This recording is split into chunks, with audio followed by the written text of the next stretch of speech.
Have you ever heard this tale? In a quaint village far from bustling cities, there stood an old clockmaker's shop, famous for its grandfather clocks.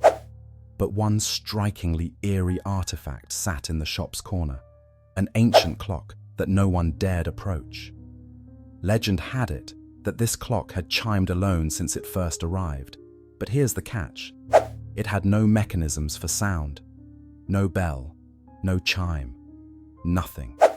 And yet, every midnight, the town would hear a resonant, eerie tolling that echoed through the night. The shop's owner, Mr. Barrow, inherited the clock decades ago when its original owner, an enigmatic traveler with no name, left it behind.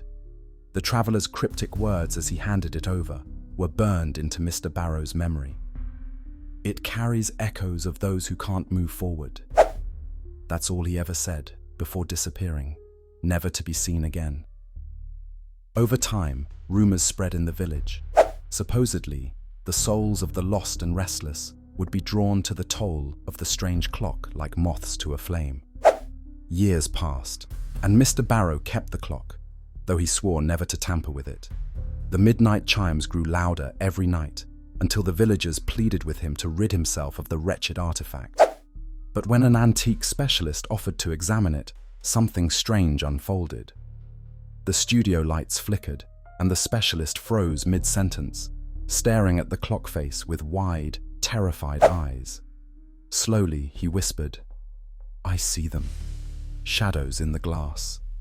And then he bolted out of the shop, never to return. That very evening, Mr. Barrow's curiosity got the better of him. As the clock neared midnight, he decided to approach it with a lantern. When the final tick turned to the fateful hour, he noticed faint reflections dancing across the clock's glass, images of solemn figures staring back at him. Before long, the chime echoed. But what shook him to his core was realizing these weren't ordinary souls. They were people he knew, those who had passed on from the village over the years, silenced and stuck in reflection, trapped in timeless longing. To this day, the clock remains there, chiming each midnight. Brave enough to listen?